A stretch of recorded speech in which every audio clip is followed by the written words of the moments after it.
Hello সবাই, কেমন আছেন? নিশ্চয়ই সবাই ভালো আছেন। তো আজকে আবারও নিয়ে আসছি বাঙালি খাবার, সাদা ভাত। এটা হচ্ছে মিক্স একটা সবজি। এটা হচ্ছে আলু আর শিম দিয়ে শিম ভাজি। এটা হচ্ছে মাছের কাটা বেছে ফাইসা মাছ ভুনা। তো এই ফাইসা মাছটা হয়তো চিটংয়ের বাহিরে যারা তারা হয়তো চিনবেন না। সম্ভবত শীদল শুটকি যেটা দিয়ে হয়, শীদল শুটকি এক হচ্ছে পুঁটি মাছ দিয়ে, আর একটা হচ্ছে এই ফাইসা মাছ দিয়ে করে। তো এই ফাইসা মাছ এটা লাল লাল করে টমেটো দিয়ে আমাদের চিটংয়ে রান্না করে। তা আমি কী করি, কাটা বেছে এভাবে ভুনা করে ফেলি। এটাও খেতে অনেক টেস্ট হয়। তো যাই হোক, ফার্স্টেই শুরু করি।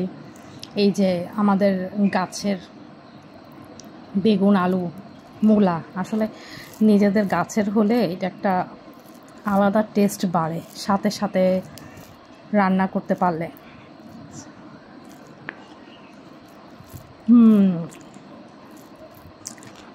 যে কোনো সবজি, মাছ, মাংস নিজেদের কাছে থাকলে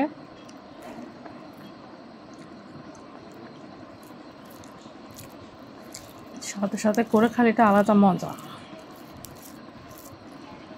আমাদের ছাদে প্রচুর গাছ লাগানো থাকে পুরো বছরই,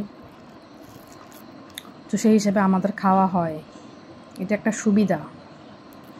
যাদের উঠান আছে ঠিক আছে, কিন্তু যাদের উঠোন নাই, শহরে যারা করে তাদের ছাদেই সব কিছু হয়।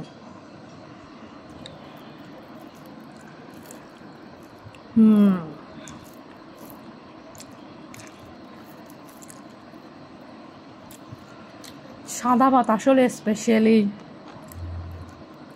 ভর্তা, ভাজি, মাছ ফ্রাই, ডাল এসবের জন্য। যতই আমরা পোলাও, কোরমা, রোস্ট, ওইটার টেস্ট একদম না, বাট সাদা ভাত আপনি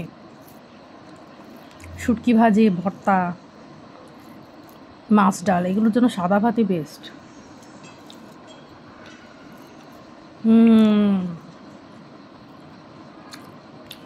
আর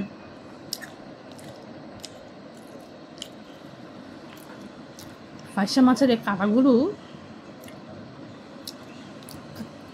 কামড় দিয়ে খেয়ে ফেলা যায়, চাবাইয়ে খেয়ে ফেলা যায়। এগুলো কোনো গলায় লাগার মতো কাটা না।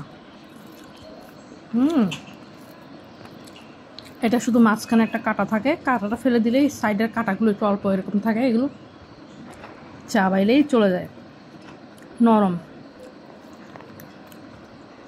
তো আশা করি সবাই মোটামুটি এটা